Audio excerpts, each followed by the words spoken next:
தெரியாது. சொந்தக்காரங்க உங்கள்கிட்ட சொல்லியா? அவரு இப்ப ஒரு வார்த்தை சொன்னார்ல, அது பொண்ணு செத்துட்டா நானும் செத்துருவேன்னு. பெத்த அப்பா கூட சொல்லுவாரு, எனக்கு தெரியாது. ஆனா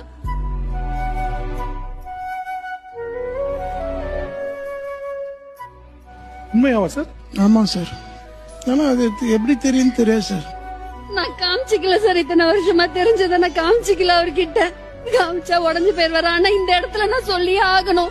இது உலகத்துக்கு ஊருக்கு எல்லாருக்குமே தெரியணும். எல்லாருக்குமே தெரியணும் எனக்கு கிடைச்ச அப்பா மாதிரி யாருக்குமே கிடைக்கலன்றது தெரியணும். அதுக்காக தான் நான் சொல்ல வந்தேன்.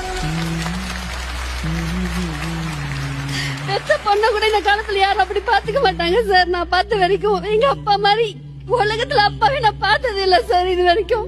இது இப்பதான் தெரிஞ்சு எனக்கு, அது நான் சொல்லவே இல்லை. ஆனா எப்படி தெரியும் தெரியல. அது தேவையில்லாம இது பண்ணிட்டு இருக்கு. இல்ல சார், தெரிஞ்சதுனால ஒண்ணு இல்ல. நீங்க எப்படி வளர்த்திருக்கீங்கன்னு சொல்றாங்க. அவங்க உங்களை குறையா சொல்லலையே. நான் இந்த பொண்ணால நாங்க குழந்தை விட பெத்துக்கல சார். நாங்க எங்க பொண்ணு, இந்த பொண்ணு ஒண்டி போதும் எங்களுக்கு நினைச்சிட்டேன் சார்.